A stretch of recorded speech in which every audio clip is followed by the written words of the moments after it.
चांद पे जाने वाले भी कुरान को पढ़ रहे हैं। मैंने कहा खैरियत, आप America, Africa, China, Russia, India आज चांद पे पहुंचा, आप कुरान क्यों पढ़ रहे हैं? कहा मौलाना ये कुरान नहीं होता तो हम चांद पर नहीं पहुंचते। अल्लाहु अकबर। मैंने कहा वो कैसे? कहा अल्लाह कुरान में फरमाता है वल कमरी इज़्ज़त तसक लतरकबुन्ना तबकन अन तबक फमा लहुम ला युमिनून। कसम है उस चमकते चांद की, एक जमाना आएगा लोग सवारी बनाएंगे और चांद के ऊपर चले जाएंगे।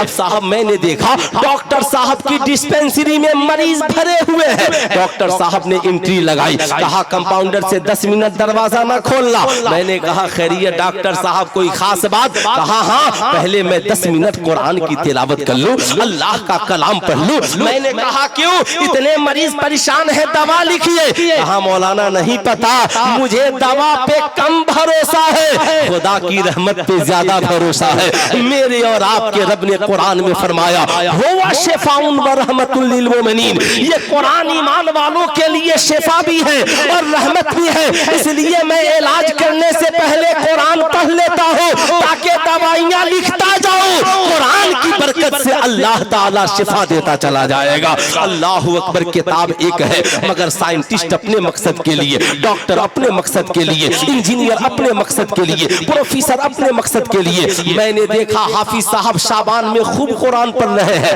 हजरत खैरियत, कहा मौलाना साहब रमजान का महीना सर पर है, तरावी की नमाज पढ़ानी है, हर रोज कुरान की तिलावत करनी है, इसलिए कुरान पढ़ रहा हूँ। मैंने देखा मुफ्ती साहब बैठकर कुरान पढ़ रहे हैं। हुजूर खैरियत, कहा कुरान नहीं पढ़ूंगा तो लोगों को मसाइल कैसे बताऊंगा। मैंने देखा खानकाह में पीर साहब भी कुरान पढ़ रहे हैं और मुरीद भी बैठ करके कुरान पढ़ रहे हैं। मैंने कहा हुजूर खैरियत आप कुरान पढ़ भी रहे हैं, मुरीदों से पढ़वा भी रहे हैं। कहा मौलाना नहीं मालूम, जब दिल गंदा हो जाता है ना लोग खानकाहों में आते हैं, इसलिए दिल की सफाई का एक ही जरिया है बंदा कुरान की तिलावत करे ताकि उसका दिल साफ सुथरा होता चला जाए, ज़हन साफ सुथरा होता चला जाए। मैंने देखा एक बूढ़ी माँ घर में बैठकर साहब चश्मे से दिखाई कम मगर चश्मे को ऊपर नीचे करके कुरान पढ़ती जा रही है। अम्मा जी खैरियत आप कुरान पढ़ रही हैं? कहा मौलाना हाँ, मैं इस घर में मेरा पूरा खानदान रहता है, मेरा बेटा रहता है, मेरी बहू रहती है, मेरे बच्चे रहते हैं। मैंने सुना है जिस घर में कुरान की तिलावत होती है उस घर से शैतान भाग जाता है, उस घर में खुदा की रहमत का नुज़ूल होता है। बंदे और बंदियां जब कुरान पढ़कर दुआएं मांगते हैं तो खुदा कबूल करता है। इसलिए मैं कुरान की तिलावत कर रही हूँ ताकि मेरे बच्चों की जिंदगी में खुशहाली आ जाए, मेरे घर में खुशहाली आ जाए। सुल्तान रजा पूछना चाहता है कुरान एक है मगर औरत भी पढ़ रही है अपने मकसद के लिए, आलिम पढ़ रहा है अपने मकसद के लिए, पीर पढ़ रहा है अपने मकसद के लिए। मगर मैंने देखा मियाँ दुनिया में जितनी किताबें हैं सब पढ़े लिखे लोग पढ़ते हैं मगर देखा मैंने एक जाहिल इंसान बावजू होता है, खुशबू लगाता है, कुरान को उठाता है और मदरसे में आपके दारुल उलूम में आता है, दारुल उलूम ख्वाजा गरीब नवाज में कहता है मुफ्ती साहब एक काम कीजिए जरा सा अपने एक शागिर्द को दे दीजिए। कहा हाथ में क्या लिए हो? कहा कुरान लिया हो। कहा ये बताओ तुम तो पढ़ना नहीं जानते? कहा पढ़ना नहीं जानता। कहा फिर कुरान लिए क्यों हो? कहा मौलाना दुनिया में जितनी किताबें हैं सिर्फ पढ़े लिखे लोगों के लिए है, अगर पढ़ा लिखा है तो इंग्लिश पढ़ लेगा, पढ़ा लिखा है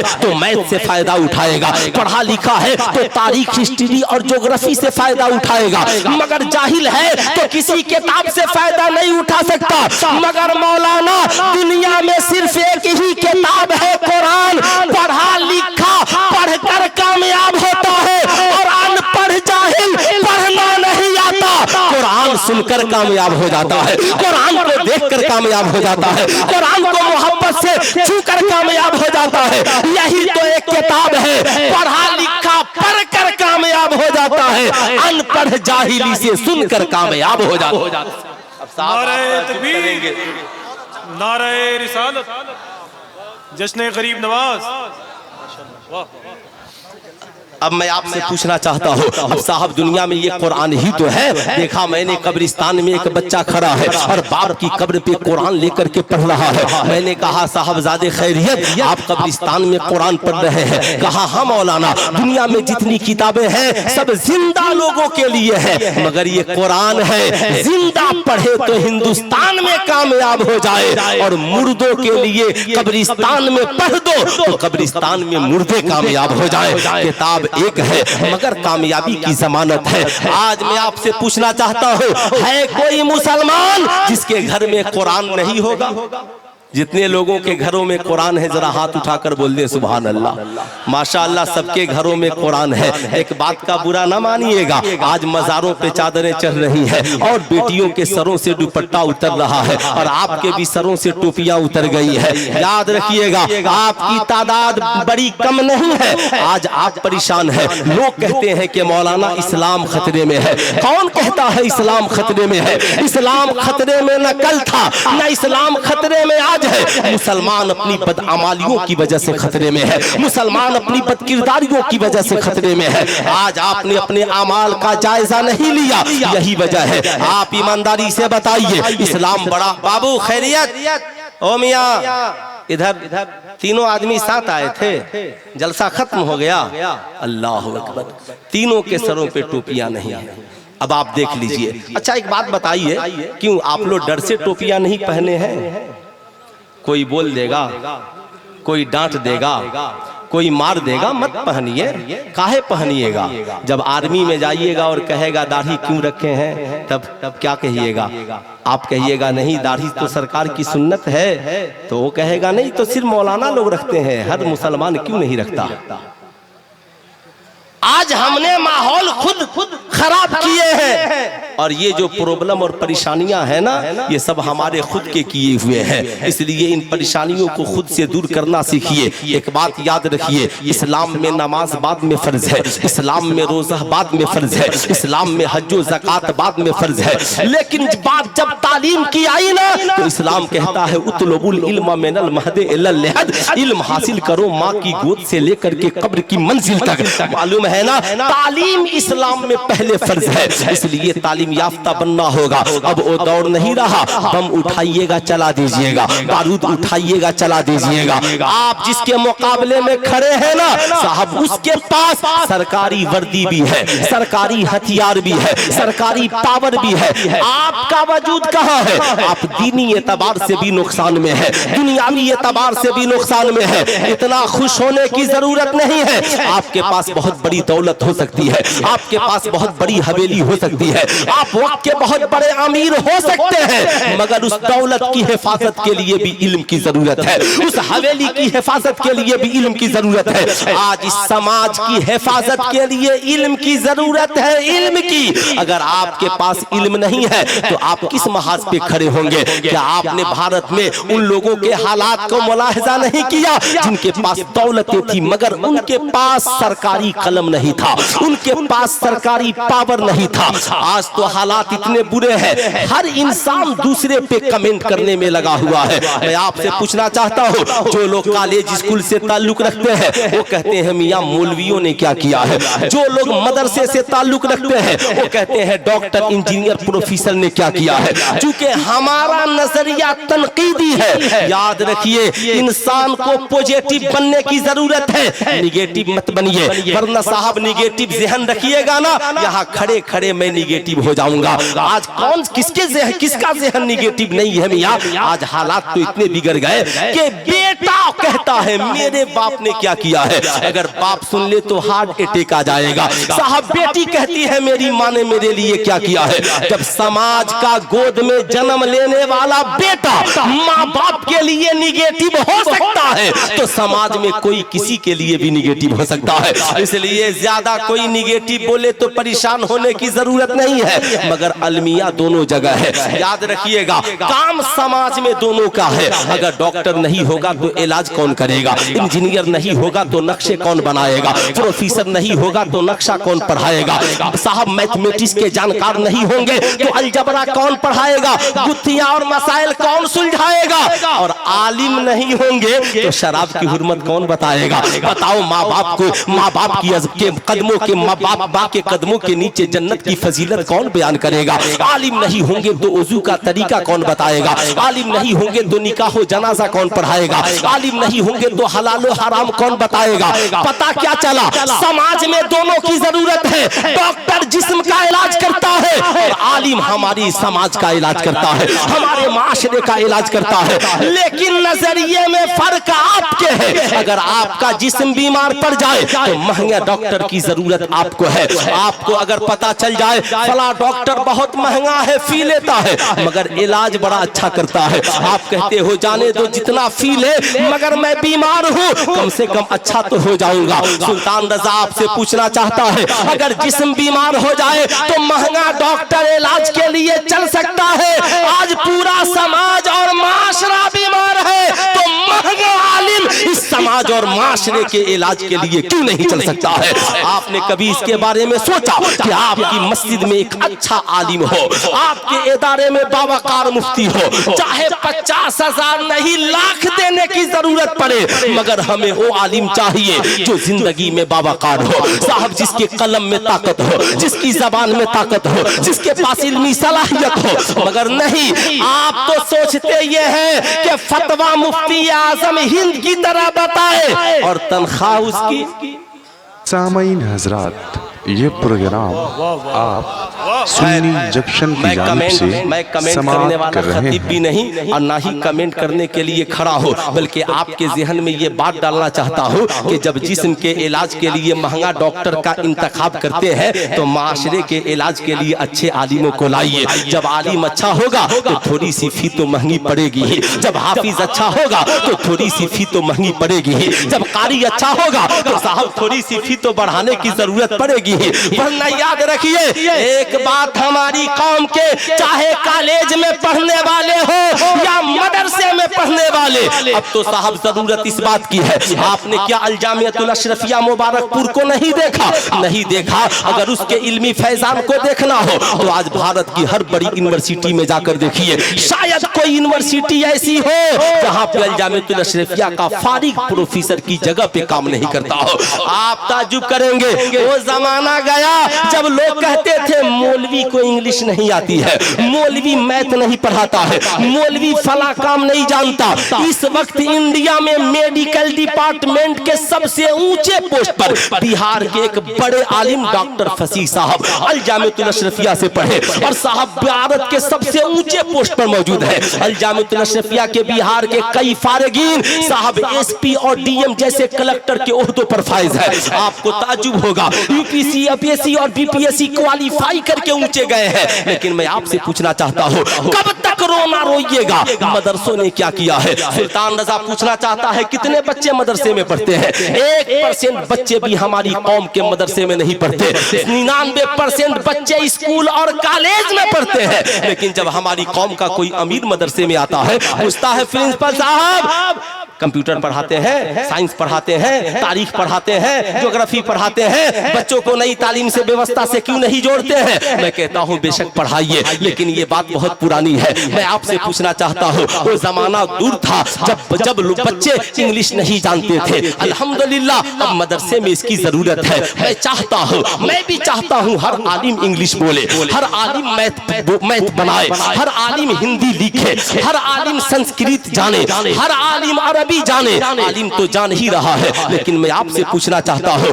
जहाँ आपके का नजरिया ये है, आपसे मैं ये पूछना चाहता हूँ, मदरसा खोला क्यों जाता है? मदरसा खोलने का मकसद क्या है? आप कहेंगे दारुल उलूम इसलिए खोला जाता है ताकि यहाँ से अच्छे आलिम बने, अच्छे हाफिज बने, अच्छे कारी बने। आप ईमानदारी से बताएं, मदरसा अपना काम कर रहा है कि नहीं कर रहा है? बहुत अच्छे, वाह। हर साल जो काम लाखों डॉक्टरों ने मिलकर नहीं किए, मेरा चैलेंज है साहब, आप सैकड़ों डॉक्टर को जमा कीजिए, कितने डॉक्टरों ने आप कौम के बच्चों को फ्री में डॉक्टर बनाए हैं? कितने प्रोफेसर ने कौम के बच्चों को फ्री में प्रोफेसर बनाए हैं? कितने मास्टर ने कौम के बच्चों को फ्री में मास्टर बनाए हैं? अगर एक स्कूल खुल गया और 1 महीना का फी जमा नहीं कीजिएगा तो एडमिट कार्ड इशू नहीं करेगा। मगर मदरसे का हाल ये है, मैं इन उलमाए कराम की जूतियों का सर का ताज बनाकर बोलता हूँ, करम है इन उलमाए कराम का कि इस कौम से भीख मांग कर कर हर साल कौम के लाखों बच्चों को फ्री में हाफिज़े कुरान और आलिम दीन बनाकर कौम को पेश करते हैं। बहुत अच्छे हजरत, वाह वाह वाह वाह वाह, अरे जवाब नहीं, वाह बहुत अच्छे, वाह। लेकिन मैं इससे बहुत ज्यादा खुश नहीं हूँ। आप ये मत समझिएगा कि मैं इससे बहुत ज्यादा खुश हूँ, इसलिए कि मैंने दोनों माहौल को देखा है और हजरत सरकार पीराने पीर दस्तगीर की जिंदगी को भी मैंने मुलाहिजा किया है। साहब याद रखिएगा, सरकार पीराने पीर दस्तगीर की जिंदगी का भी मैंने मुताला किया है।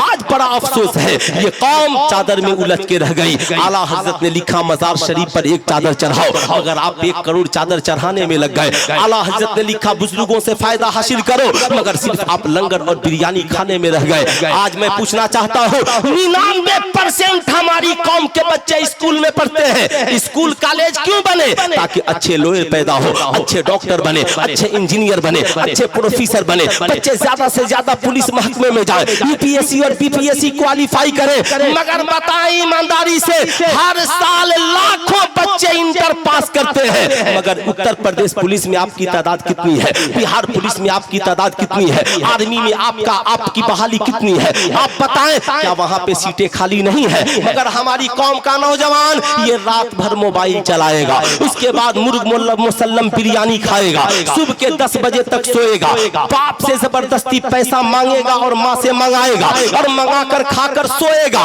फिर साहब जब कोई मामला होगा ना, तो जब मोटरसाइकिल पे गुंडागर्दी करेगा, पुलिस 100 लाठी मारेगी, उसके बाद जाकर के रोएगा, इसलिए कि तेरे पास कलम की ताकत नहीं है, तेरे पास औकात नहीं है। अभी बिहार में एक मामला हम लोगों के सामने आया, मेरे एक साथी के साथ हम लोगों ने सारी ताकतें झोंक दी। देखा मैंने कि मेरा एक चचेरा भाई एसटीएफ में पटना, मैंने फोन किया कि जरा बड़े बाबू को फोन करो, उसने फौरन फोन किया। जो ही मैं गया, कहा सर घबराए नहीं, कुछ नहीं होगा, शाम तक रिहाई होकर के रहेगी, असल मुजरिम को पकड़ के लाया जाएगा, मगर उसके लिए आपके पास पावर होनी चाहिए, आपके पास सलाहियत होनी चाहिए। ऐ मेरी कौम का नौजवान और खास करके उत्तर प्रदेश का नौजवान, सुल्तान रजा का ये पैगाम याद रखना, अब वो दौर नहीं रहा कि तुम मुर्ग मुसल्लम बिरयानी खाकर सोए रहो, अब वो दौर नहीं रहा कि नमाज़े फजर कज़ा करके तुम सोए रहो, अब वो दौर नहीं रहा इशा की नमाज़े कज़ा करके तुम सोए रहो, नहीं ये वो दौर नहीं रहा, बल्कि तुम जिंदगी को टारगेट के तौर पर गुजारो। याद रखना,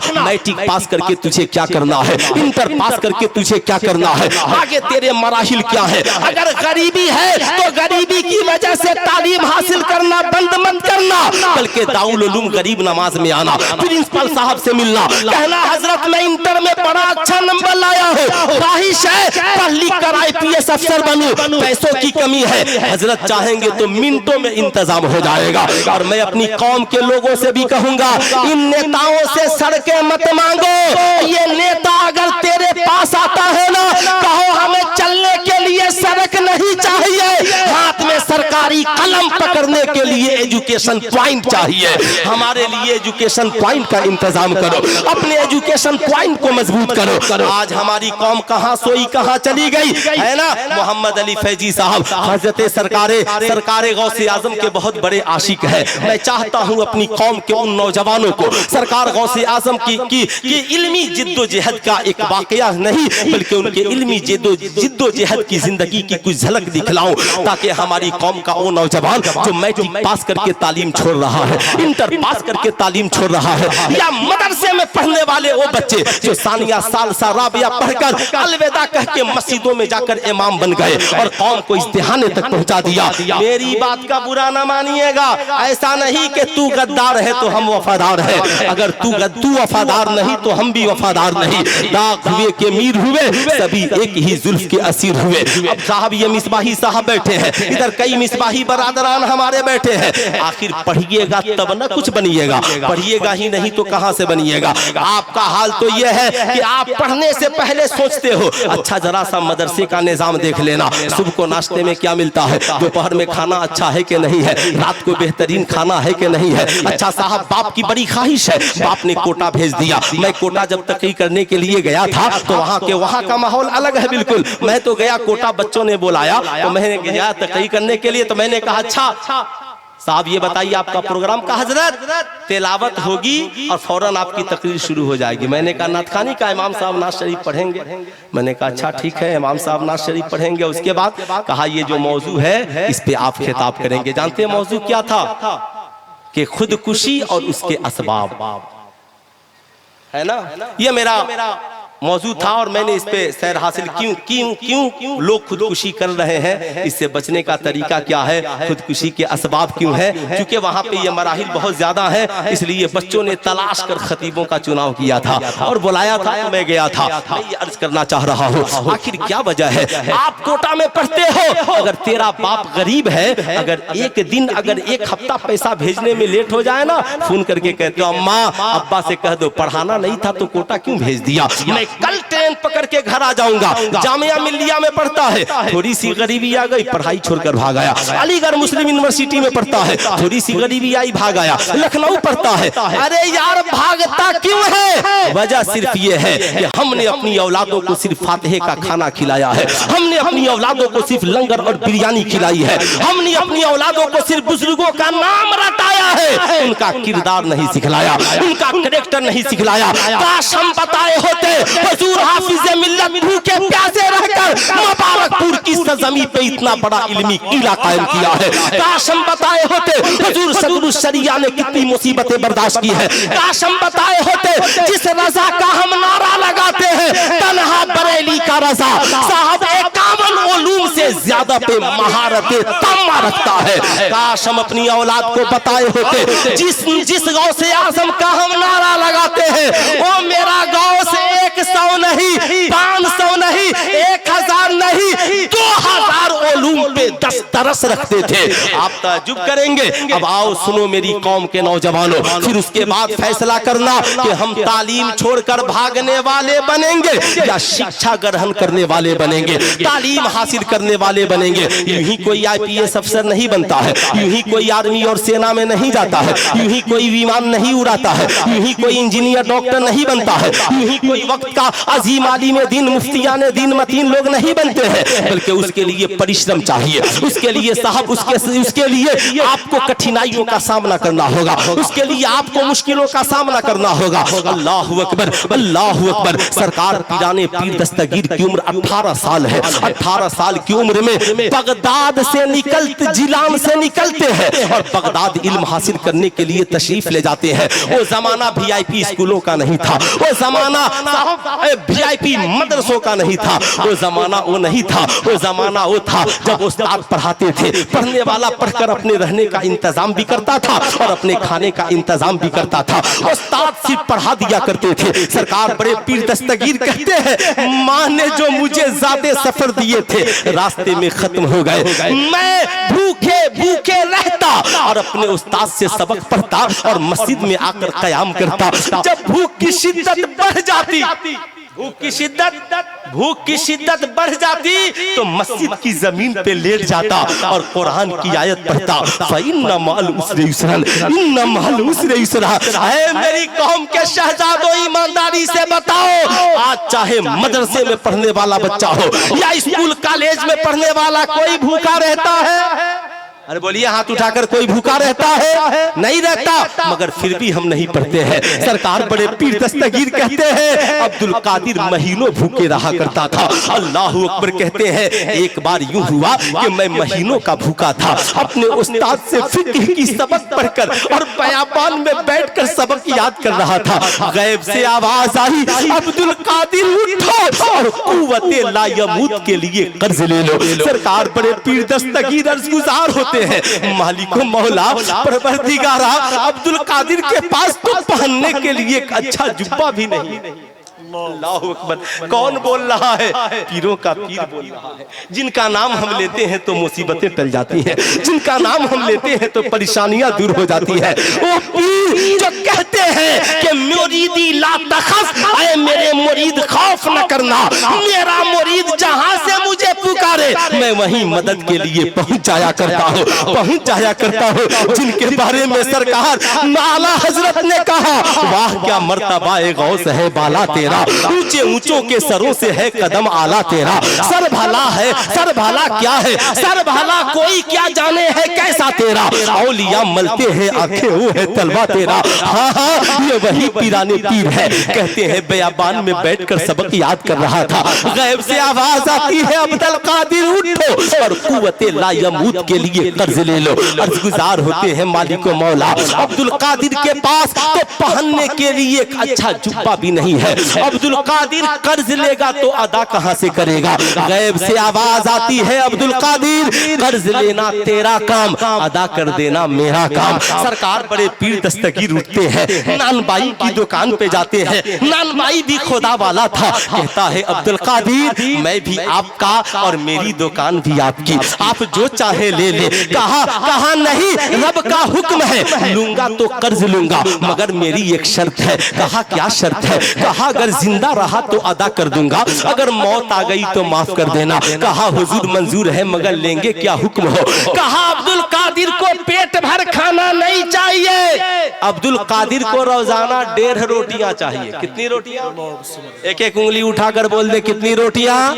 1.5 रोटियां। माँ बहनों तुम भी सुनो, आज के बाद 11वीं शरीफ का फातिहा कराना ना तो पढ़ने वाले बच्चे बच्चियों को गौसे आजम की सीरत जरूर जरूर सुनाना। कहा 1.5 रोटियां कर्ज चाहिए, आधी रोटी सुबह में, आधी रोटी दोपहर में, आधी रोटी रात में। सुल्तान रज़ा आपसे पूछना चाहता है, आज 1.5 रोटियों से हमारा काम नहीं चलता, एक वक्त में हमें 6-6 रोटियां चाहिए। मगर सरकार पीराने पीर दस्तगीर है, रोजाना 1.5 रोटियां कर्ज लेते, आधी रोटी सुबह में, आधी रोटी दोपहर में, आधी रोटी रात में। ऐ मेरी कौम के नौजवानों, हम खा पी कर भी अच्छा आलिम नहीं बन सके, अच्छा डॉक्टर नहीं बन सके, अच्छे इंजीनियर नहीं बन सके, मगर ये 1.5 रोटियां खाकर पढ़ने वाला अब्दुल कादिर जब पढ़कर बना है तो सिर्फ आलिम नहीं, आलिमों का इमाम बना है। मुहद्दिस नहीं, इमामुल मुहद्दिसीन बना है। मुफस्सिर नहीं, इमामुल मुफस्सिरीन बना है। अरे वली नहीं, वलियों का सुल्तान बना है।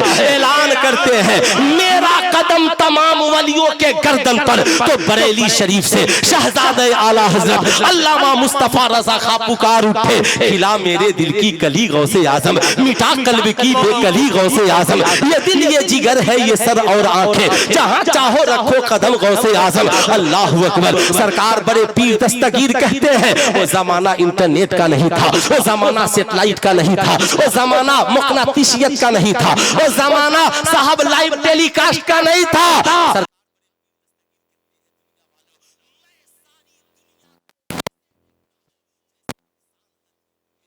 दाने को देखा करता है, राई के दाने को देखा करता है। लोग कहते हैं पढ़कर क्या होगा। सरकार बड़े पीर दस्तगीर जब पढ़कर आए, औलिया ने उनका अदब किया, उलमा ने उनका अदब किया, हुफाज ने उनका अदब किया, कुर्रा ने उनका अदब किया, अमीरों ने उनका अदब किया, गरीबों ने उनका अदब किया। बादशाह कदमों में झुक गया और कहा हुजूर ये हुकूमत आप ले लीजिए, आधी हुकूमत आपकी और आधी हुकूमत मेरी। सरकार बड़े पीर दस्तगीर ने कहा अब्दुल कादिर हुकूमत करने के लिए नहीं पढ़ा है, अब्दुल कादिर लोगों तक नबी की तालीम पहुंचाने के लिए पढ़ा।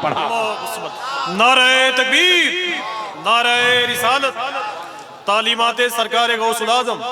इसलिए मेरी कौम का नौजवान, आप चाहे मदरसे में पढ़ते हो, आप चाहे स्कूल कॉलेज में पढ़ते हो, आज ये वादा करके जाए हमारा बाप गरीब जरूर है मगर हम तालीम हासिल करेंगे, हमें सूखी रोटियां नसीब होंगी मगर हम अपनी जिंदगी को टारगेट के मुताबिक बनाएंगे। ऐ मेरी कौम का नौजवान, भूखे प्यासे रह करके पढ़ना, याद रखना, आज के जलसे से पैगाम लेकर जा, मैट्रिक से ही अपनी माइंड अपने दिमाग को सेटअप कर ले, हमें कुछ न कुछ बनना है। अरे यार याद रखना, एक हमारी कौम का एक बच्चा जब आलिम बनता है तो पूरी कौम को कौम का रहबर बन जाता है, कौम की रहबरी करता है और कौम को सच्चाई की राह दिखलाता है। हमारी जमात का जब कोई बच्चा डॉक्टर बनता है, लोगों का जिस्मानी इलाज करता है, कोई बच्चा वकील बनता है तो लोगों के मुकदमात को साहब यहाँ की कचहरियों में लड़ता है, और हमारी कौम का कोई जब आईपीएस अफसर बनकर दारोगा बनता है तो साहब एक थाने की भी हिफाजत करता है और थाने में रहने वालों की भी हिफाजत करता है। ऐ मेरी कौम का नौजवान, आज के बाद बिरयानी खाकर सोने वाला न बनना, बल्कि ऐशा की नमाज पढ़कर सोना, उठ करके सुबह को फजर की नमाज पढ़ना। गैरों का खानदान दौड़ रहा है, ऐ मेरी कौम का नौजवान, तू कब दौड़ेगा? तू भी फजर की नमाज पढ़कर सड़कों पे दौड़ने वाला हो जा, ताकि जिस्म तेरा हो, वर्दी सरकारी हो और कमर में रिवाल्वर भी सरकारी हो, ताकि तेरा मामला यहाँ भी आसान हो और वहां भी आसान। तो इंशाअल्लाह कितने नौजवान हैं जो गरीबी में भी तालीम नहीं छोड़ेंगे? सिर्फ नौजवान हाथ उठाए। कितने नौजवान हैं जो गरीबी में भी तालीम नहीं छोड़ेंगे? माशाअल्लाह पढ़ेंगे ना, जरूर पढ़िएगा। और मैं कौम के अमीरों से कहूंगा, आप भी गार्जियन है ना, आप लोग मशवरा कीजिए, कम से कम बच्चों की अच्छी तालीम के लिए, अच्छी तालीम के लिए कम से कम आपका एक एजुकेशन पॉइंट हो, जहाँ पे साहब जिस जरूरत के हिसाब से असातिज़ा का इंतखाब किया जाए, उसमें पैसे लगे आप लगाएं, ये पैसे जाए नहीं जाएंगे। कौम का एक बच्चा कामयाब हो गया ना, पूरी कौम की हिफाजत के लिए काफी हो जाएगा। मगर कम से कम आप चिराग जलाइए तो सही, लेकिन हम चिराग जलाना नहीं चाहते। आपसे मैं पूछना चाहता हूँ, आज क्रिश्चियनों की तादाद बड़ी मुख्तसर है, मगर हर बड़े शहर में उनका अपना स्कूल है, मगर आज मुसलमानों की तादाद इतनी है, मगर हम सिर्फ मदरसे तक महदूद होके क्यों रह गए? हमारे पास अपना इस्लामिक मॉडल स्कूल क्यों नहीं है? सोचिए जरा, क्यों नहीं है? क्रिश्चियनों के हर शहर में स्कूल, उसमें उन्हीं का गुण गाया जाता है। आप चाह कर भी अपना कुछ नहीं गा सकते, मगर आपके पास अपना कुछ नहीं है। मैं कहता हूं बड़ा कॉलेज मत बनाइए, मगर इन्हीं उलमा से कहिए हुजूर, कम से कम एक इस्लामिक मॉडल प्ले स्कूल ही अपने इदारे में बना दीजिए।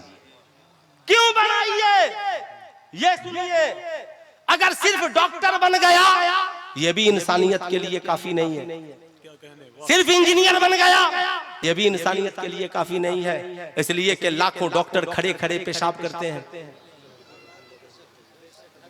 लाखों इंजीनियर रिश्वत के मामले में अंदर है, लाखों आईपीएस अफसर रिश्वत ले रहे हैं और विजिलेंस छापा मारते मारते परेशान है।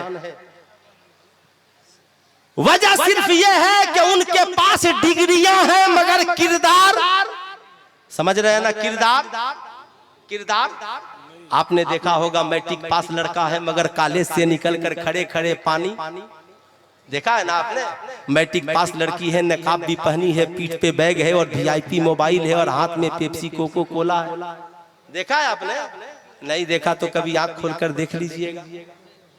डिग्रियां हैं मगर किरदार, यही वजह है जब सिर्फ डिग्रियां होंगी और किरदार नहीं होगा तो महंगा मोबाइल होगा, कान में बाली होगी, हाथ में कड़ा होगा, कमर तक बाल होंगे, लड़कियां नकाब पहनकर भी जींस और टी शर्ट पहनने वाली होंगी, माँ बाप की मर्जी के खिलाफ अपने फैसले से जिंदगी गुजारेंगी और कहेंगी मौलाना अरे मेरी भी तो कोई मर्जी है, माई लाइफ माई चॉइस।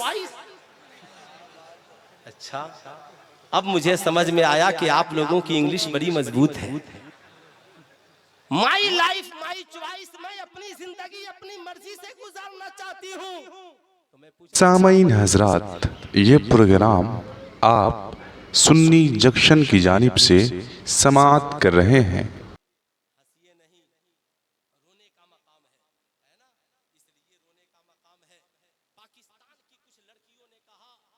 मेरा जिस्म मेरी मर्जी, मैं जो चाहूं करूं, ये मौलवी फतवा लगाने वाला कौन होता है? वो कहेगा तो मैं दुपट्टा ओढ़ूंगी।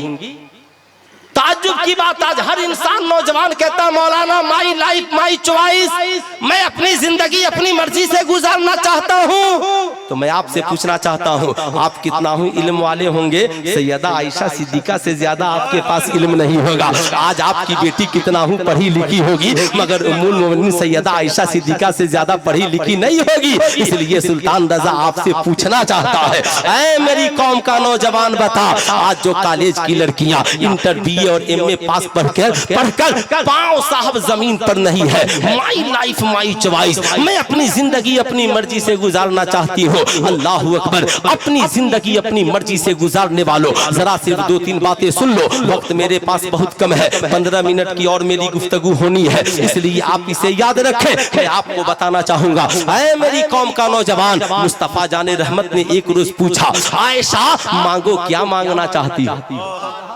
आयशा मांगो क्या मांगना चाहती हो? कुरान क्या कहता है? माता को मुर्रसूलो फखुजू व मा नहाकुम अन्हु फंतहु। हुजूर जो दे उसे ले लो और हुजूर जिसे रोक दे उसे रुक जाओ। यहाँ पे ना कहने की जरूरत नहीं है, मगर उम्मुल मोमिनीन सैयदा आयशा सिद्दीका देने वाले मुस्तफा हैं, लेने वाली उम्मुल मोमिनीन है। कहती है सरकार इजाजत हो तो जरा अब्बा से पूछ लूं कि मांगना क्या है।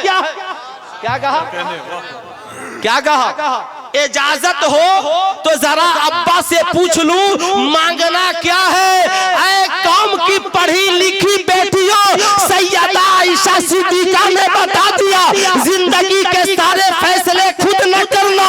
कोई मरहला आए तो कभी अपने बाप से भी मशवरा कर लेना, कभी अपनी माँ से भी मशवरा कर लेना, कभी अपने घर वालों से भी मशवरा कर लेना। अल्लाहू अकबर। है मेरी कौम की शहजादियों, जो हमारी कौम की बेटियां मशवरा नहीं करती, आज नतीजा क्या निकला? जिन लड़कियों ने मशवरा नहीं किया, माँ बाप की मर्जी के खिलाफ घर से बाहर कदम निकाल दिया, आज उनकी लाशें कॉलेज की बिल्डिंगों के पीछे पड़ी है। आज उनकी लाशें टुकड़ों टुकड़ों में दिल्ली के गटर में पड़ी है। आज उनकी लाशें साहब आंध्र प्रदेश से लेकर के मध्य प्रदेश तक कई टुकड़ों में बिखरी पड़ी हुई है। जानती हो उसकी वजह क्या है? इंसान जब अपनी मर्जी से जीता है ना, तो इंसान ख्वाहिशात का मुर्तकिब हो जाता है। और ख्वाहिशात का आलम यह है, इंसान जब ख्वाहिशात की तकमील में मुब्तला होगा तो शराबी भी बन सकता है, जुआरी भी बन सकता है, साहब बेहया भी बन सकता है, नाचने गाने वाला भी बन सकता है, इज्जत लुटाने वाला भी बन सकता है। ऐ मेरी कौम की बेटियों, याद रखना, आज के बाद जिंदगी के फैसले खुद न करना,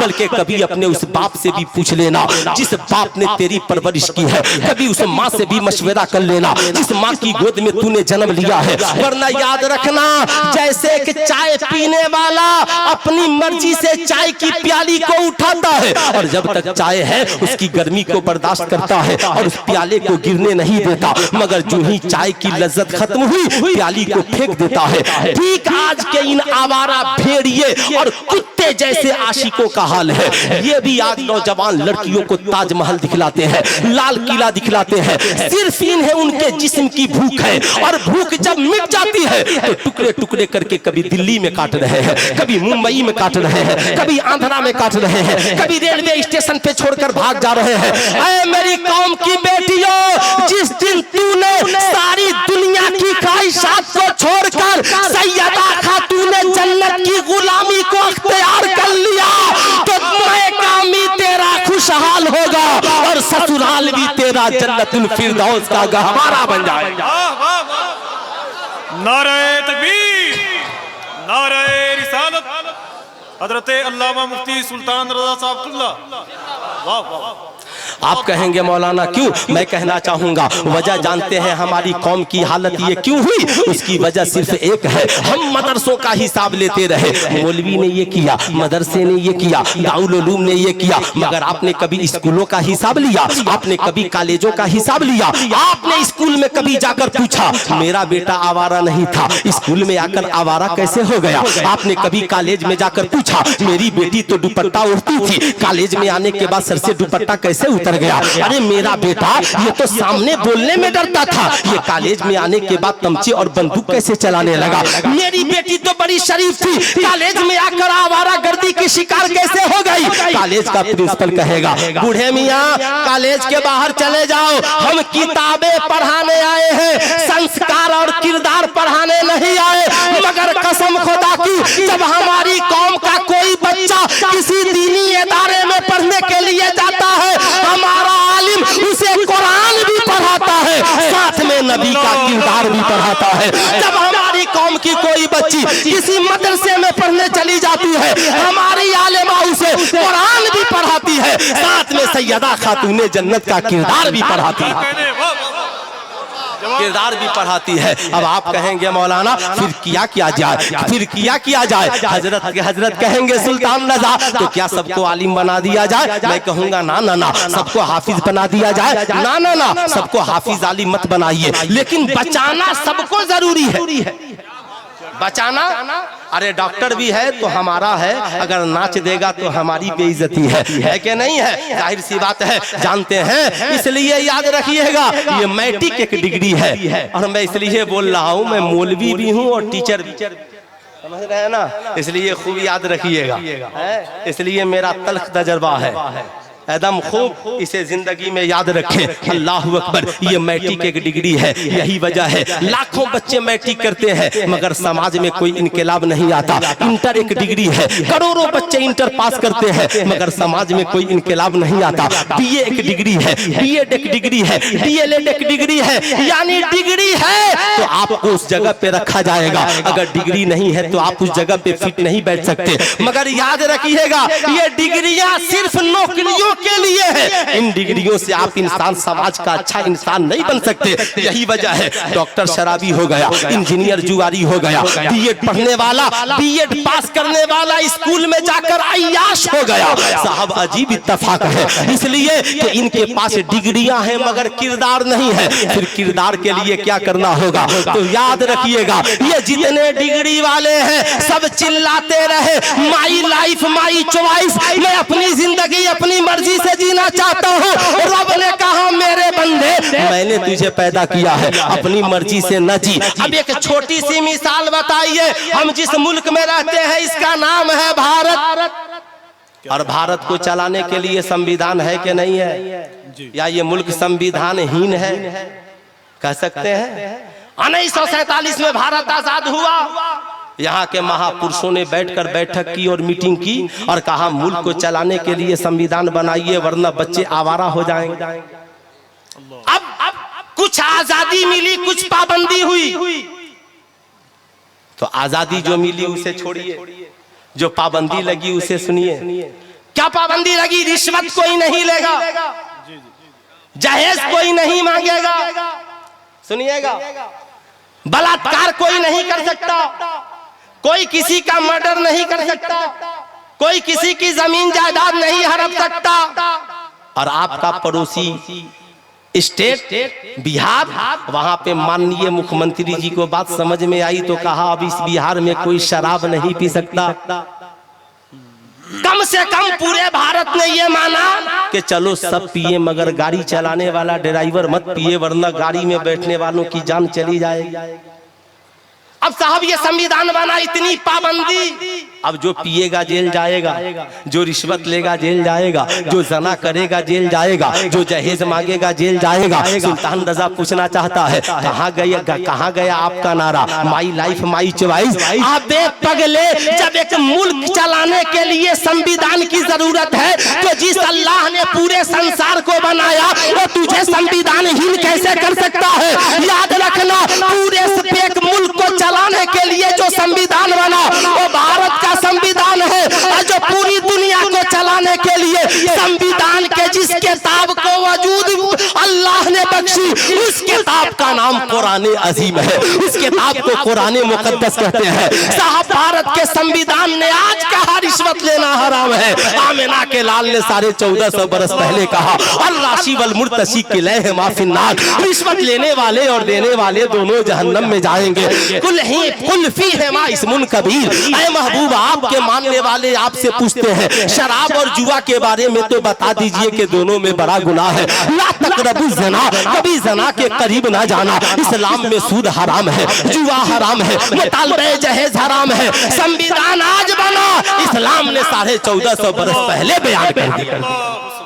अब आप जरा सा सोचिए अगर ये इस्लाम ना होता तो ये संविधान न होता। लेकिन समझिए तब समझते कहाँ हैं? इसलिए मैं आपको बताना चाहूंगा। अब आपने मोटी बातें समझ ली, इसलिए सारी दुनिया की डिग्रियां होने के बावजूद अगर समाज में अच्छा इंसान बनना है तो आप अपने रब से पूछिए, ये मालिक मौला, ये खूबसूरत आंखें तूने दी है, ये बेहतरीन रुखसार तूने दिए हैं, हैंडसम और खूबसूरत तूने बनाया है, ये जवानी तूने दी है, ये मौला हम जिंदगी कैसे गुजारे? तो मेरा और आपका रब कहता है, लक़द काना लकुम फी रसूलिल्लाहि उस्वतुन हसना। ऐ मेरे बंदे ये न कहना माई लाइफ माई चॉइस, मैं अपनी जिंदगी अपनी मर्जी से गुजारना चाहता हूँ, बल्कि हकीकत ये है जिंदगी तुम्हारी हो और सीरत मुस्तफा जाने रहमत की हो, आंखें तुम्हारी हो, हया रसूलुल्लाह की हो, और याद रखना जीना तेरा हो मगर तरीका आमिना के लाल का। क्या कहने फिर देखे साहब,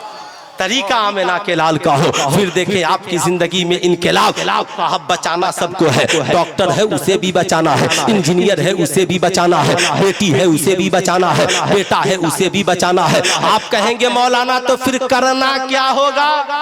तो सबसे पहले जो हमारी कौम के बड़े हैं यानी सरपरस्त, आप अपने इखलाक को ऊंचा कीजिए, आपस में उलमा और दानिशवरान सर जोड़कर बैठिए और ये फैसला कीजिए कि हर बस्ती में इन्हीं मदरसों के जेरे साया एक इस्लामी मॉडल प्ले स्कूल खोलेंगे, जिसमें नर्सरी से लेकर कम से कम 2 तक ही पढ़ाई हो, जिसमें पढ़ाने वाला एक बेहतरीन आलिम, बेहतरीन हाफिज, एक बेहतरीन 2-3 टीचर, और उसके बाद 1 से 100 यहीं, क से गया यहीं, अलिफ से या यहीं, साहब ये सारी तालीमात उसी में हो और एक बेहतरीन माहौल दे, ताकि हमारी बस्ती का हर बच्चा बच्ची कम से कम 5-6 साल उस इस्लामिक मॉडल प्ले स्कूल में पढ़े, ताकि बचपन में ही बच्चों के ज़हन में इस्लाम भी बैठ जाए और तालीमी पोजीशन भी बेहतर हो जाए, ताकि जब मदर्स डे आए ना तो हमारे बच्चे नाचने वाले न बने, बल्कि हमारा आलिम उसे बताएगा, ऐ मेरे स्कूल में पढ़ने वाले बच्चे और बच्चियों, आज मदर्स डे है, मगर याद रखना, मालूम है मदर्स डे का माना क्या होता है? बच्चे कहेंगे हजरत बता दीजिए। कहा याद रखना, जो माँ तुम्हें हर रोज यहाँ छोड़ने आती है, तेरी जन्नत उसी माँ के कदमों के नीचे है, तेरा बाप तेरी जन्नत का दरवाजा है। अल्लाह अकबर। अब साहब हमारा आलिम फिर बताएगा, मेरे स्कूल के बच्चों, ये देखो शराब की बोतल है, मालूम है इस्लाम में शराब पीना हराम है, इस्लाम में नशा हराम है, चर्स अफीम गांजा न पीना, ये शराब इसलिए हराम है कि इसमें नशा है और हर नशा वाली चीज हराम है, याद रखना। लेकिन आप याद रखिएगा, सिगरेट पीना हराम नहीं मगर ऐब जरूर है, याद रखिएगा ये ऐबदार जरूर है। अल्लाह अकबर। जब हमारा आलिम बचपन में बताएगा ना शराब पीना हराम है, बच्चे पूछेंगे हजरत क्यों? कहा शराब पीने से अक्ल खत्म हो जाती है। अब जब ये बच्चा यहाँ से पढ़ करके कॉलेज में जाएगा, कॉलेज का कोई आवारा लड़का कहेगा, कॉलेज का कोई आवारा लड़का कहेगा चल आज शराब पी लेते हैं, शराब की पार्टी करते हैं, वो कहेगा ना ना ना, मैं पानी पी सकता हूँ, शरबत पी सकता हूँ, दूध पी सकता हूँ, चाय पी सकता हूँ, कॉफी पी सकता हूँ, लस्सी पी सकता हूँ, मगर शराब नहीं पी सकता। कहेगा क्यों? वो कहेगा इसलिए कि बचपन में मौलवी साहब में पढ़ाया था शराब पीना हराम है, शराब पीना इस्लाम के खिलाफ है। वो कहेगा तुझे मेरी दोस्ती का वास्ता, वो कहेगा तू मेरा दोस्त बाद में है, मैं अपने नबी का गुलाम पहले हूँ, इसलिए मैं दोस्ती तो तोड़ सकता हूँ मगर शराब। हाथ उठाए कितने नौजवान हैं जो आज के बाद जिंदगी में कभी शराब, कितने नौजवान हैं जरा हाथ उठाए, तो जरा एक बार हाथ उठा करके दिखलाएं। मुस्कुरा रहे हैं, मुस्कुरा रहे हैं। इरादा नेक बनाइए, जिंदगी को बाइखलाक बनाइए और याद रखिए शबे बरात की रात में जो लोग दायमी शराबी हैं उनकी बख्शिशो मगफिरत उस वक्त तक नहीं होगी जब तक के शराब पीने से तौबा नहीं कर ले। इसलिए आइए हम सब वादा करते हैं इंशाअल्लाह आज के बाद जिंदगी में न कभी शराब पिएंगे न किसी को शराब पिलाएंगे। कितने नौजवान इस पे अमल करेंगे? जरा हाथ उठाइए तो 4, 10, 20 नौजवान। माशाअल्लाह माशाअल्लाह, सब देखकर एक दूसरे को मुस्कुरा रहे हैं, इसलिए कि जलसा आपने कराया है। मेरी बात का बुरा न मानिएगा। अब साहब हमारे आलिम साहब ने जो ही डॉटर्स डे, चूंकि इंडिया में डे बहुत है mothers day, fathers day, children day, teachers day, daughters day, इतने डे हैं कि 365 दिन कम पड़ जाएंगे, कम पड़ जाएंगे, इतने डे हैं, है ना, कम पड़ जाएंगे। मगर हमारे आलिम साहब ने कहा, ए बेटी आज चिल्ड्रंस डे है, मैं तुझे कुछ बताना चाहता हूँ। बेटियों ने कहा सर बताइए ना। आलिम साहब ने कहा बेटियों इस्लाम हया की बात करता है, अल हयाउ शोबतुम मिनल ईमान, हया ईमान का हिस्सा है। बेटी आंखों में हया, सर पर हया, अल्लाहु अकबर। ऐ मेरी कौम का नौजवान, आलिम साहब ने बताया बेटी हया ये है इंसान जहाँ रहे हया के दामन में छिपा रहे। और बेटी सर से जो ये दुपट्टा है ना, ये कभी सरकने ना पाए, ये कभी खिसकने ना पाए।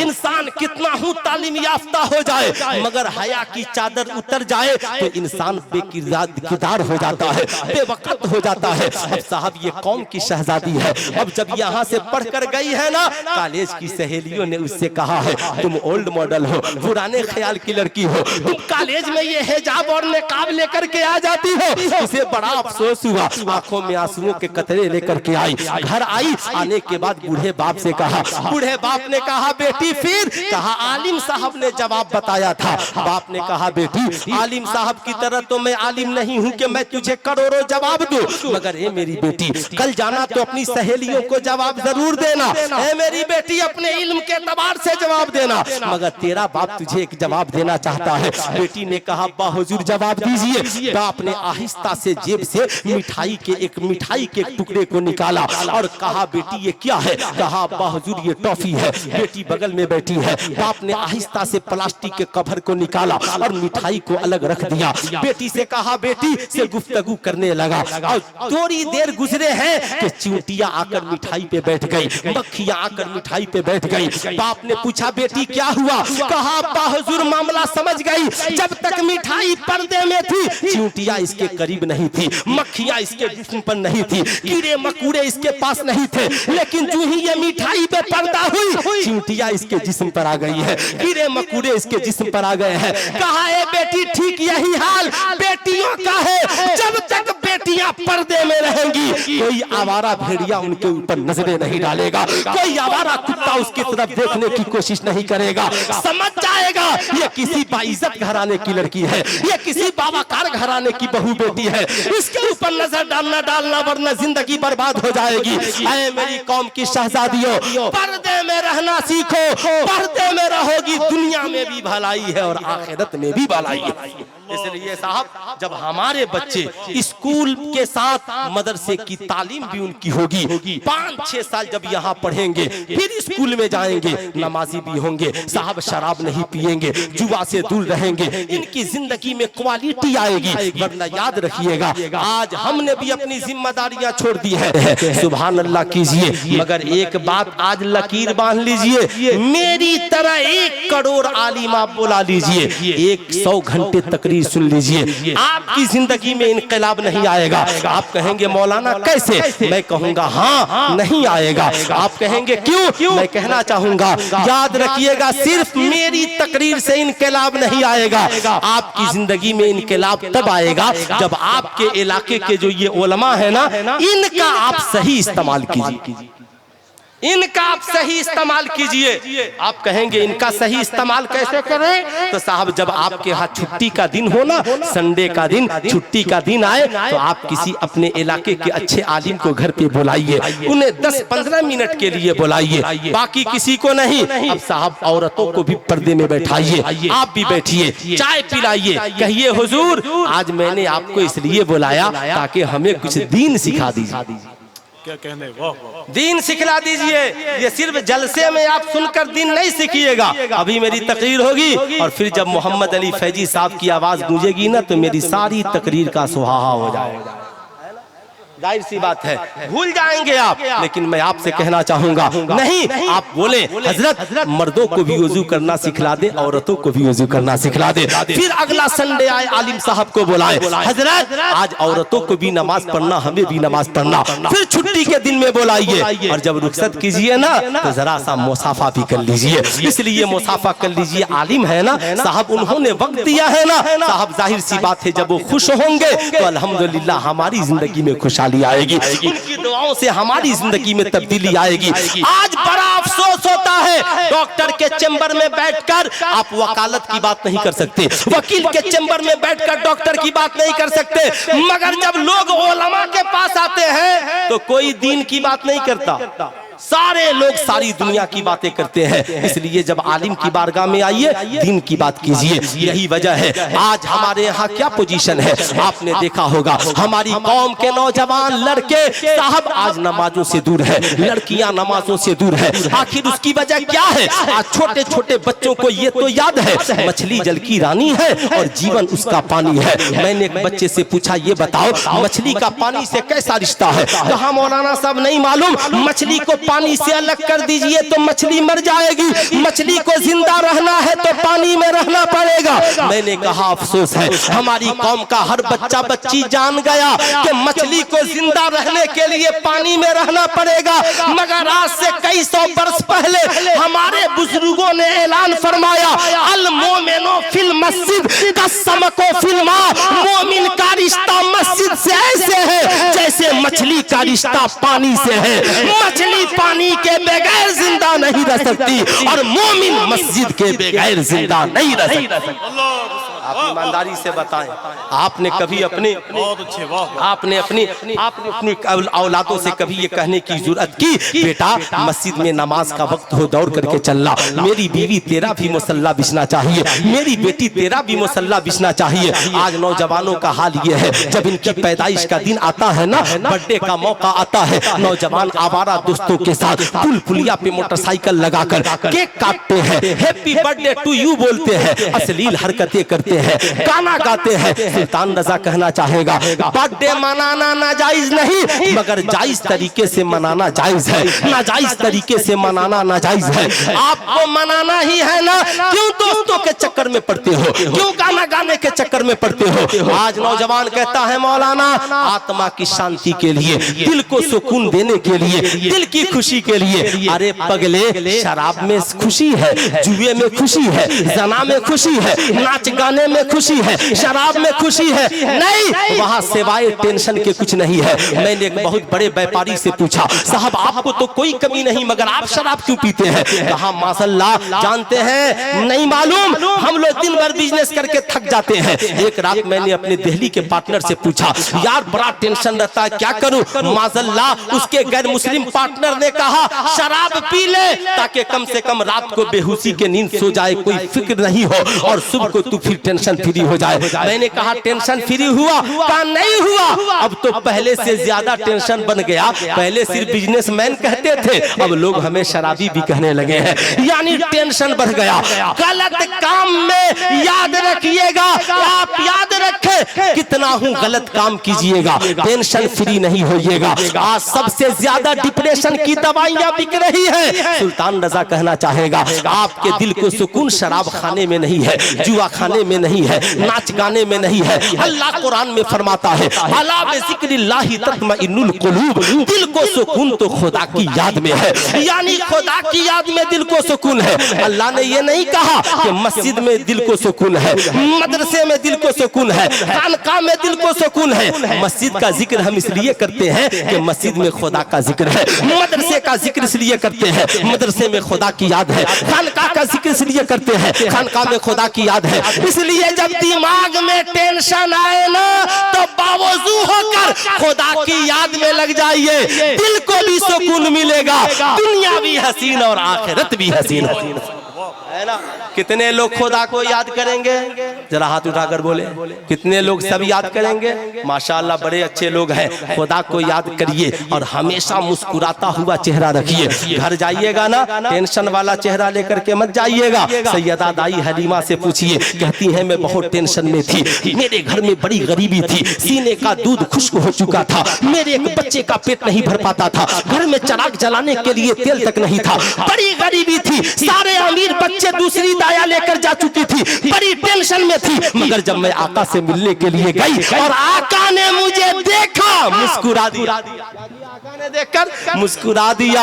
आला हजरत लिखते हैं गमज़दों को रजा मुजदा दीजिए के है वो जाने मसीहा हमारा नबी। कहती है जब नबी ने मुस्कुरा दिया ना, सारा टेंशन खत्म हो गया, सारी परेशानी खत्म हो गई। इसलिए घर जाइए तो सरकार की सुन्नत पे अमल करते हुए, साहब दुकान पे जाइए सरकार की सुन्नत पे अमल करते हुए, मदरसे में आइए, खानकाह में जाइए, मस्जिद में मुस्कुराते हुए। सीने में लाखों गम है मगर मुस्कुराइए। आप दिन भर बिजनेस में थक जाते हैं, ड्यूटी में थक जाते हैं, शाम को फ्री होइए, बावजू होइए, लबों पे इस्माइल लाइए, यानी इस्माइली चेहरा बनाइए, कुछ तोहफा लीजिए, घर में जाइए, मुरझाया हुआ चेहरा लेकर जाइएगा। माँ दिल की बात नहीं कह पाएगी, बाप दिल का बात नहीं कह पाएगा, बीवी दिल की बात नहीं कह पाएगी, बच्चे दिल के बात नहीं कह पाएंगे, कहेंगे बड़ा टेंशन में है, कह दोगे और टेंशन बढ़ जाएगा। यानी उनके दिल के जज्बात दिल में रह जाते हैं, मगर जब हंसते हुए जाइएगा। माशाअल्लाह, नारे रिसालत हुजूर गाजी मिल्लत अल्लामा गुलाम रसूल बलियावी साहब क़िबला मसलके आला हजरत जलसे दस्तारबंदी जलसे दस्तारबंदी सामईन हज़रात, फैज़ाने ये सरकार प्रोग्राम आप सुन्नी जंक्शन की जानिब से समाप्त कर रहे हैं। बलियावी साहब क़िबला माशाअल्लाह। नारे तकबीर, नारे रिसालत। भाई माशाअल्लाह, आप अपने माथे की निगाहों से देख रहे हैं हुजूर गाजी मिल्लत हज़रत अल्लामा गुलाम रसूल साहब क़िबला बलियावी। माशाअल्लाह, हाँ खत्म, अरे खत्म हजरत, समेटने की क्या बात है, है ना, तो पहले ही से तकरीर खत्म है ना। माशाअल्लाह, है ना, टेंशन नहीं ले। अच्छा ये बताइए, बेटा बाप के सामने बोलता है क्या? हाँ नहीं बोलता है। आज का बेटा तो बाप ही के सामने बोलता है ना, नहीं बोलता, है ना। अदब का तकाजा ये है। हुजूर गाजी मिल्लत से मेरा रिश्ता ऐसा है, बस इतना समझिए कि जिस इदारे के हुजूर महतमीम है, फकीर उसी इदारे में पढ़कर इफ्ता का दर्स हासिल किया। अब आप इतना तो आप समझ रहे हैं, आलमे इस्लाम में जिस आलिम का इल्मी फैजान बट रहा है, वो तन्हा बरेली के इमाम अहमद रजा का बट रहा है। हो सकता है आप मेरी बात से इत्तेफाक न रखें, मगर एक मिनट में मैं समझाकर फिर अपनी तकरीर का आगाज करूं।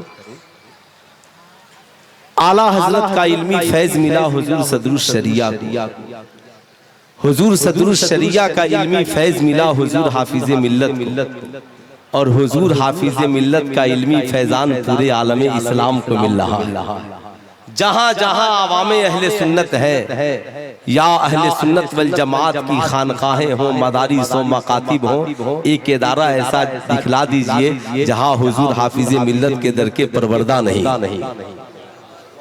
अगर उनका वजूद है तो मानना पड़ेगा कि आला हजरत का इल्म बिल वास्ता इस वक्त पूरे आलम इस्लाम में सबसे ज्यादा जिस आलिम का इल्मी फैजान बट रहा है, वो बरेली के इमाम अहमद रजा का बट रहा है।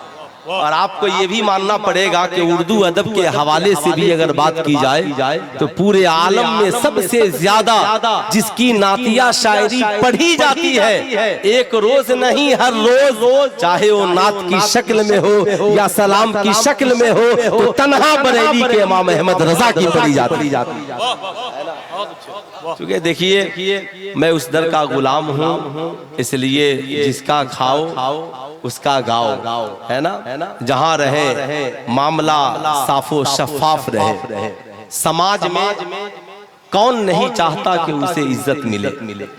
हर शख्स चाहता है कि समाज में उसकी इज्जत हो, उसका वकार हो, जमाना उसका रिस्पेक्ट करे, लोग उसकी इज्जत करें, मर्द हो, औरत हो, बच्चा हो, बूढ़ा हो, जवान हो। जिसे इज्जत नहीं मिलती वो महफिल छोड़ देता है। जिस बस्ती में इज्जत न मिले वो बस्ती छोड़ देता है। मुल्क में इज्जत न मिले तो मुल्क छोड़ देता है। घर में इज्जत न मिले तो घर छोड़ देता है। इज्जत सबको चाहिए, वकार सबको चाहिए, मर्द हो, औरत हो, बच्चा हो, बूढ़ा हो, जवान हो, मगर इज्जत मिलेगी कैसे?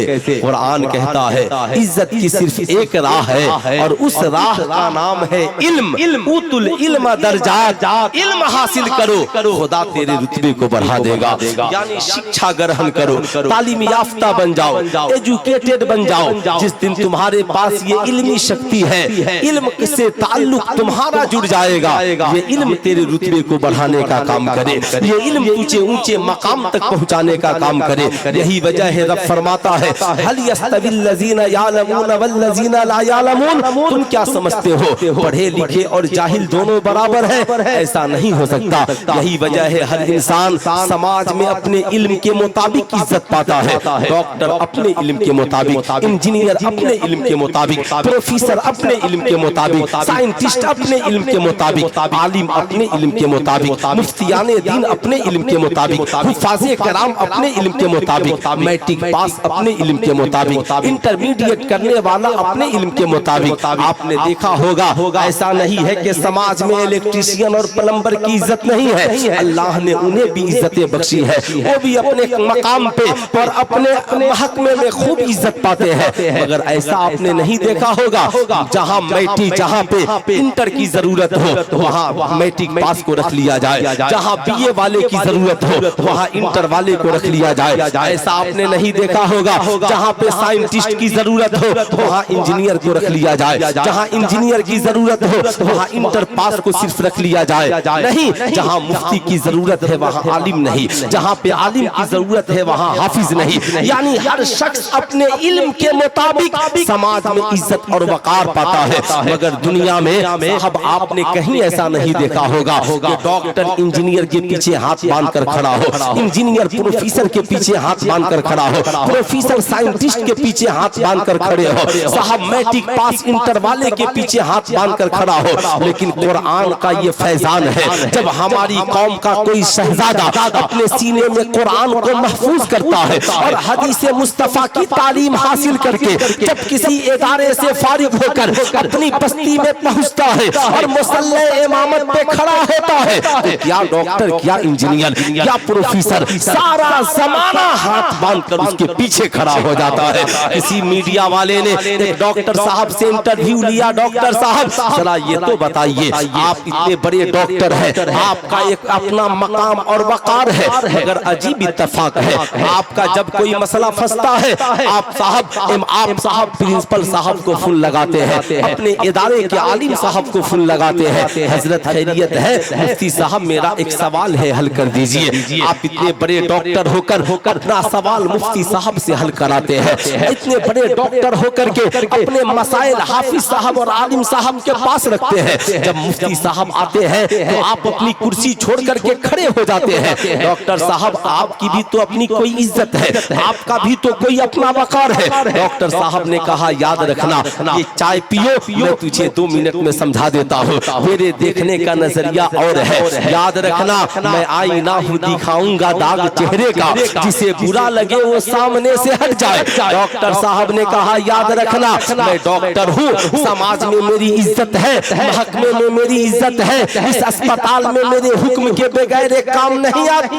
होता। लेकिन इसका मतलब ये नहीं है मैं अपनी कौम के आलिम से रुतबे में बढ़ गया, इसका मतलब ये नहीं है मैं अपनी कौम के मुफ्तियाने किराम से रुतबे में बढ़ गया। जानते हो, तुझे पता नहीं है, मैं डॉक्टर बना हूँ, दुनिया के इंसानों की लिखी हुई किताबों को पढ़कर डॉक्टर बना हूँ। मैं इंजीनियर बना हूँ, दुनिया के इंसानों की लिखी हुई किताबों को पढ़कर इंसान इंजीनियर बनता है, कोई साइंटिस्ट बनता है, दुनिया के इंसानों की लिखी हुई किताबों को पढ़कर साइंटिस्ट बनता है। मगर हमारी कौम का जो इमाम बनता है वो दुनिया के इंसानों की लिखी हुई किताबों को पढ़कर इमाम नहीं बनता, बल्कि अल्लाह की नाजिल करदा किताब कुरान अजीम को पढ़कर इमाम बनता है, मुस्तफा जाने रहमत की हदीस को पढ़कर इमाम बनता है। दुनिया में कोई किताब कुरान का मुकाबला नहीं कर सकती और कोई इल्म वाला आलिम कुरान का मुकाबला नहीं कर सकता, आलिम हदीस का मुकाबला नहीं कर सकता। हमारा आलिम जो हमसे रुतबे में बड़ा है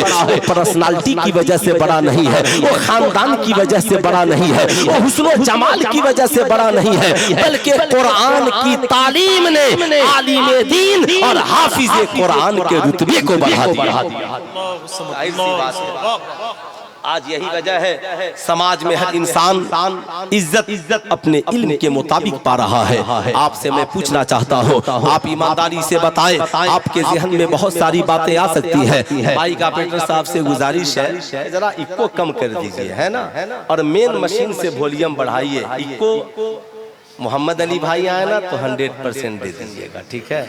और इस गरीब पे रहम कीजिए, ठीक है। थोड़ी सी आवाज, मुझे लगता है कि आवाज साफ नहीं पहुंच रही, हो सकता है ऐसा नहीं कि बाद में लोग बोले कि वो क्या बोल रहे थे तो बात ही समझ में नहीं आए।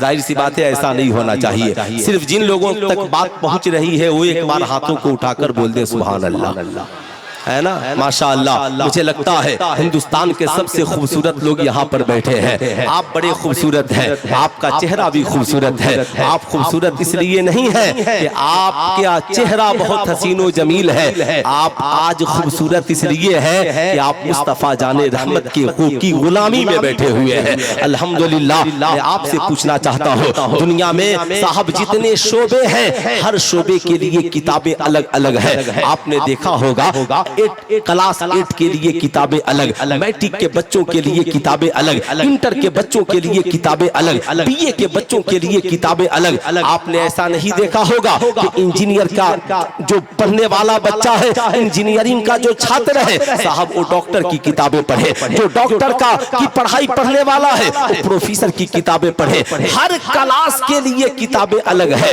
हर इंसान अपनी ख्वाहिश के मुताबिक सब्जेक्ट का चुनाव करता है। अब जिसे डॉक्टर बनना है वो डॉक्टर की किताबें पढ़े, जिसे इंजीनियर बनना हो इंजीनियर की किताबें पढ़े, जिसे आर्टिस्ट बनना हो आर्टिस्ट की किताबें पढ़े, जिसे लॉयर बनना हो साहब लॉयर की किताबें पढ़े। जाहिर सी बात है सबके लिए किताबें अलग अलग। मगर दुनिया में कोई ऐसी किताब ले आइए, मैट्रिक में पढ़ने वाला भी उस किताब को पढ़ता हो, इंटर में पढ़ने वाला भी उस किताब को पढ़ता हो, बीए में पढ़ने वाला भी उस किताब को पढ़ता हो, वक्त का साइंटिस्ट भी उस किताब को पढ़ता हो, वक्त का डॉक्टर और इंजीनियर भी उस किताब को पढ़ता हो, वक्त की माए बहनें भी उस किताब को पढ़ती हो, बेटा भी पढ़ता हो, बाप भी पढ़ता हो, पीर भी पढ़ता हो, मुरीद भी पढ़ता हो, उस्ताद भी पढ़ता हो, शागिर्द भी पढ़ता हो, इमाम भी पढ़ता हो, मुक्तदी भी पढ़ता हो। जिंदा के लिए भी पढ़ा जाए और मुर्दों के लिए भी पढ़ा जाए। आप कहेंगे मौलाना दुनिया में ऐसी कौन सी किताब है? इंग्लिश में कोई ऐसी किताब नहीं, हिंदी में कोई ऐसी किताब नहीं, उर्दू में कोई ऐसी किताब नहीं, मैथमेटिक्स की ऐसी कोई किताब नहीं। ऐसी दुनिया में सिर्फ एक किताब है और उस किताब का नाम कुरान है। नाम है। पूरा मजमा हाथ उठाकर आप बोले क्या नाम है? पूरा मजमा आवाज जोर से बुलंद कानों तक आनी चाहिए। क्या नाम है? कुरान। साहब कुरान सब पढ़ रहे हैं। मैंने देखा साइंटिस्ट कुरान पढ़ रहे हैं। खैरियत आप कुरान क्यों पढ़ रहे हैं? कहा मौलाना ये कुरान नहीं होता तो रिसर्च के दरवाजे कौन खोलता? ये कुरान ही तो है जिसने इंसान की पैदाइश और तखलीक पर सबसे पहले समाज के सामने, इंसानों के सामने इसके अजायब को पेश किया। कुरान यूं कहता है, जमाने को दरसे वफा देता है, खुले का मिम्माइन दाफिक यखरुजु बैन सुल्बे वत्तराइब। साहब ये इंसान वो है जो उछलते हुए पानी से पैदा हुआ है। ये वो पानी जो मर्द के रीढ़ की हड्डी से और औरत के सीने के दरमियान से निकलता है। अल्लाहु अकबर। ये कुरान ही तो है जिसने इंसान को कहा तुझे नहीं पता, तेरा रब कुरान में कहता है खलकल इंसान फी अहसनी तक़वीम, यानी इंसान को सबसे हैंडसम और खूबसूरत बनाया गया है, सबसे खूबसूरत इंसान को बनाया गया है। अल्लाहु अकबर। मैंने देखा ये आखिरी पैगाम, बस आखिरी बात मैं अर्ज कर रहा था। नौजवान क्या करते हैं? माँ बाप को छोड़कर, भाई बहन को छोड़कर पुल पुलिया पे आवारा नौजवानों के साथ अपनी बर्थडे पार्टी से सेलिब्रेट करते हैं। ऐ नौजवान तुझको गुनाह के अलावा क्या मिलता है? इसलिए आज के इस अजीमुशान जलसे से पैगाम लेकर के जा। ऐ मेरी कौम का नौजवान, आज के बाद जब तेरी पैदाइश का दिन आए, सबसे पहले अल्लाह ने जो कुछ भी तुझे अता किया है अपनी हैसियत के मुताबिक माँ के लिए खूबसूरत तोहफा खरीदना, अपने वालिद के लिए लेना, घर वालों के लिए कुछ मिठाइयाँ लेकर घर जाना और पहला तोहफा अपनी माँ के आंचल में रख देना, माँ की गोद में पेश करना। माँ पूछेगी बेटा क्या है? कहा अम्मा आपके लिए ये तोहफा है। माँ कहेगी बेटा बुढ़ापे में तोहफा, अम्मा भूल गई, आज ही के दिन तो वो दिन है जिस दिन मैं तेरी गोद में जन्म लिया था। माँ सबसे पहले मेरे मुंह में दूध का निवाला तूने डाला था। मेरी माँ सबसे पहले मुस्कुरा कर तूने मेरी जानिब देखा था और मेरे वालिद साहब ने पूरी जिंदगी की कमाई मेरे लिए कुर्बान कर दी। माँ मैंने सुना है हुजूर गाज़ी मिल्लत तकरीर कर रहे थे, औलाद की हक में किसी की दुआ कबूल हो ना हो मगर माँ बाप की दुआएं औलाद के हक में जरूर कबूल होती है। ए मेरी माँ तू दुआ कर दे ताकि मेरी जिंदगी में इनकलाब आ जाए। कितने नौजवान ऐसा करेंगे? कितने नौजवान करेंगे? जरा हाथ उठाकर बताएं। सारे नौजवान करेंगे ना? माँ बाप का अदब, माँ बाप का रिस्पेक्ट। और आपसे भी गुजारिश है आप अपने आलिमों का सही इस्तेमाल करें। नहीं करेंगे ना औलादें बेहया हो जाएंगी। याद रखिएगा औलादों की वजह से इंसान बुढ़ापे में खुशहाल नहीं होता। औलादें सबके पास है बल्कि तरबियत की वजह से इंसान बुढ़ापे में खुशहाल होता है। अगर आपकी औलादों की सही वक्त में सही तरबियत हो गई, आपका बेटा जवान होकर ये कहेगा मेरी माँ मेरी जन्नत है और मेरा बाप मेरी जन्नत का दरवाजा है। मगर उसके लिए जरूरी है आप अपने बच्चों को सही तालीम की जानिब ले जाएं, उलमाए किराम की कदर करें, मदारिस को मजबूत करें, एजुकेशन पॉइंट को खूब से खूब मजबूत करें। ये पैगाम दे कि सरकार गौसे आजम भूखे प्यासे रहकर दुनिया के अपने जमाने में सबसे बड़े आलिम बने।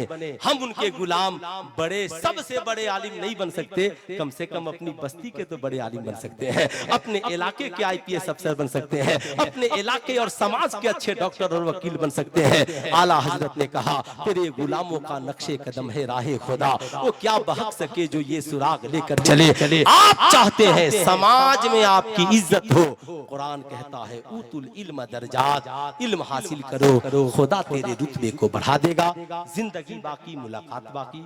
पूरा मजमा मिलकर पढ़ लीजिए अस्तगफिरुल्लाह रब्बी मिन कुल्ली ज़ंबी व अतूबु इलैहि। पढ़ लीजिए ला इलाहा इल्लल्लाह मुहम्मदुर रसूलुल्लाह सल्लल्लाहु अलैहि वसल्लम। अस्सलामु अलैकुम।